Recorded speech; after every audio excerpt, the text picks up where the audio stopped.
Neat వ్యవహారం కుదిపేస్తున్న వేళ జాతీయ పరీక్షల నిర్వహణ సంస్థ ఎన్టీఏ కీలక నిర్ణయం తీసుకుంది. జూన్ 18న నిర్వహించిన యూజీసీ నీట్ 2024 పరీక్షను రద్దు చేసింది. దేశంలోని యూనివర్సిటీల్లో లెక్చరర్షిప్, జూనియర్ రీసెర్చ్ ఫెలోషిప్, పీహెచ్డీలలో ప్రవేశాలకు కోసం జరిగే ఈ పరీక్షను మళ్లీ నిర్వహించాలని నిర్ణయించింది. యూజీసీ నెట్ పరీక్షలో అవకతవకలు జరిగినట్లు యూజీసీ నిర్ధారణకు రాగా ఎన్టీఏ ఈ మేరకు నిర్ణయం తీసుకుంది.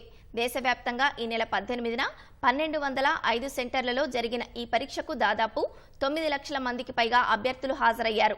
అయితే బీహార్లోని పట్నాలో అవకతవకలు జరిగినట్లు ఫిర్యాదులు అందగా ప్రాథమిక ఆధారాల మేరకు నెట్ పరీక్షలో అక్రమాలు జరిగినట్లు నిర్ధారణకు వచ్చింది. ఈ వ్యవహారంపై బీహార్ పోలీసుల నుంచి కేంద్ర విద్యాశాఖ నివేదిక కోరింది. పరీక్షల్లో పారదర్శకతను కాపాడుకోవటం కోసమే రద్దు నిర్ణయం తీసుకున్నట్టు విద్యాశాఖ తెలిపింది. అవకతవకలపై విచారణ బాధ్యతలను సీబీఐకి అప్పగించింది. మరోవైపు వైద్య కోర్సుల్లో ప్రవేశాలకు మే 5న నిర్వహించిన నీట్ పేపర్ లీకేజీపై వస్తున్న ఆరోపణలపై కేంద్రం స్పందించింది. సమయం కోల్పోయిన విద్యార్థులకు కలిపిన గ్రేస్ మార్కులు రద్దు చేస్తూ ఇప్పటికే నిర్ణయం తీసుకున్నామని తెలిపింది. పట్నాలో నీట్ అవకతవకలపై పోలీసులు విచారణ చేస్తున్నారని వెల్లడించింది. ప్రాథమిక ఆధారాల మేరకు నీట్లో అవకతవకలు జరిగినట్టు నిర్ధారణకు వచ్చామని బీహార్ ప్రభుత్వం తదుపరి చర్యలు తీసుకుంటుందని తెలిపింది.